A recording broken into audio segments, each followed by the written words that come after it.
एक बार एक महान साधु अपने शिष्यों के साथ जंगल में रहते थे। साधु अक्सर अपने शिष्यों को शिक्षा दिया करते थे। एक दिन शिष्यों में से एक ने साधु जी से पूछा, गुरुदेव आप इतना कम क्यों बोलते हो, इसकी क्या वजह है? तब गुरुदेव ने कहा कि चलो बेटा, मैं तुम्हें आज कम बोलने की ताकत को समझाता हूँ। इसका सबसे पहला और बड़ा फायदा है, लोग आपकी वैल्यू करेंगे। जब आप कम बोलोगे, मतलब फालतू में इधर उधर की बातें नहीं करोगे, तब लोगों की नजरों में आपकी वैल्यू बढ़ जाती है। ऐसे में जब भी आप लोगों के सामने बात करोगे तो लोग आपको बहुत ध्यान से सुनेंगे और आपकी बातों में दिलचस्पी लेंगे। अब कम बात करने का ये बिल्कुल भी मतलब नहीं है कि आपको बिल्कुल साइलेंट हो जाना है, बल्कि जहाँ पर जरूरत हो वहाँ पर आपको बोलना ही है। पर बेमतलब किया जिस चीज की बात करने से कोई फायदा नहीं है, वैसी बात करने से आप बचे नहीं तो लोग आपको और आपकी बातों को ज्यादा महत्व नहीं देंगे। दूसरा फायदा है, आपका मन शांत रहेगा।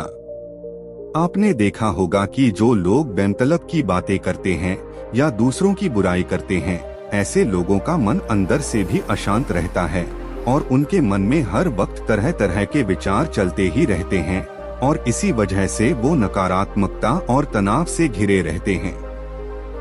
कम बात करने से आपके मन में बेवजह के विचार नहीं आते, इसलिए आपको किसी भी तरह की नकारात्मकता या तनाव महसूस नहीं होता और आप अंदर से एकदम हल्का महसूस करते हो और आपका मन शांत रहता है।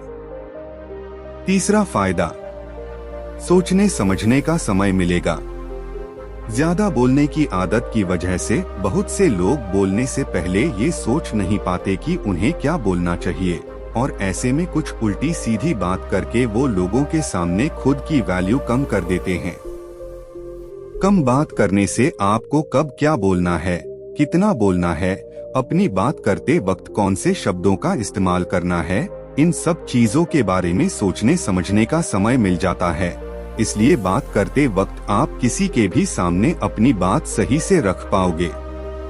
चौथा फायदा, समय बचेगा। आपने देखा होगा कि लोग कई बार बेवजह की बातों को लेकर एक दूसरे से चर्चा करते रहते हैं या बहस करते हैं और खामखा अपना समय जाया कर देते हैं। जब आप कम बात करोगे तो इस तरह की बातें आपको अपने आप ही बेकार लगने लगेंगी और आप ऐसी बातों को और चर्चाओं को नजरअंदाज कर दोगे और अपना समय बचा लोगे। पांचवा फायदा, झगड़े कम होंगे।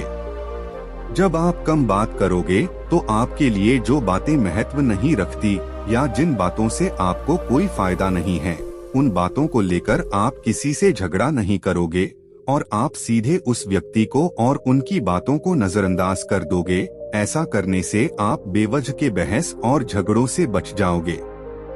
छठा फायदा, पछतावा नहीं होगा।